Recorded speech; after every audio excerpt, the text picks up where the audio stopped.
मित्रांनो, एका झाडाच्या जवळ उभा आहे मी आणि इथे एक घर आहे. ते घर कशाचं आहे ते तुम्हाला दाखवणार आहे. परंतु जंगलामध्ये कीटक मुंग्या जगत असतात. मुंग्या स्वतःच्या वसाहती तयार करतात.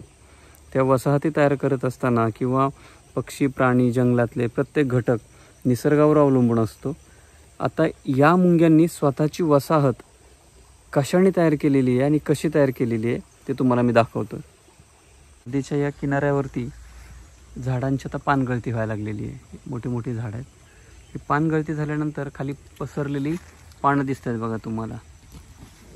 ही अशा पद्धतीने वेगवेगळी पानं आहेत. मुंग्या काय करतात, ही पानं गोळा करतात आणि वरती झाडावरती अशा पद्धतीने हळूहळू आणतात आणि ही अशा पद्धतीने सुंदर असं घर बनवतात स्वतःला.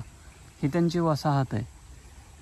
आणि गंमत म्हणजे त्याच्यामध्ये या पानांच्या बाहेर बघा तुम्हाला शेणांचा लेप दिसतोय. ते मुंग्या काय करतात, स्वतःच्या तोंडातील लाळ त्याचबरोबर गुरांनी टाकलेलं शेण याच्यापासून या पानांवरती एक लेप बनवतात.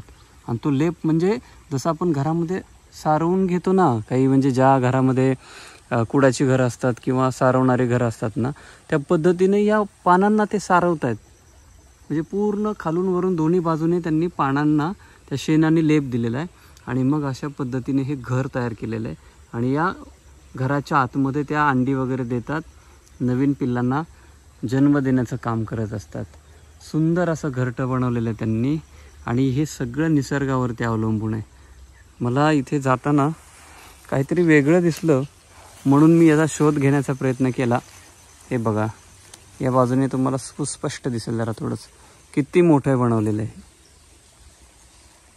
अगदी माणसालाच बुद्धी आहे, माणूस हुशार आहे असं नाही ना. प्राण्यांना किती बुद्धी आहे. आणि प्राणी कोणत्याही लोखंडाचा किंवा प्लास्टिकचा वापर न करता निसर्गावरती अवलंबून असतात. निसर्गाच्याच काही साधनं घेतात आणि त्याच्यामधूनच काही गोष्टी बनवतात. बघा, त्यांची रेलचेल चालू आहे सारखी. आणि जर यदा कदाचित या घरट्याच्या जवळ तुम्ही गेलात आणि त्याला तुम्ही तोडण्याचा प्रयत्न केला तर या घरट्यामधून हजारोंच्या शेकडोंच्या संख्येने मुंग्या तुमच्यावर अटॅक करतील. आणि त्याच्या अवतीभोवती बघा, हे कोळ्यांनी घरटे बनवले आहे आणि त्या कोळ्याच्या घरट्यामध्ये किंवा त्या कोळ्यांच्या विणलेल्या जाळ्यामध्ये मुंग्या अडकलेल्या आहेत तिथे.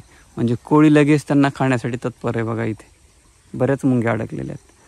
एक जीव हा दुसऱ्या जीवावरती अवलंबून असतो आणि मुंग्यांनी खूप सुंदर असं त्यांची बनवलेली वसाहत तुम्हाला मी दाखवली.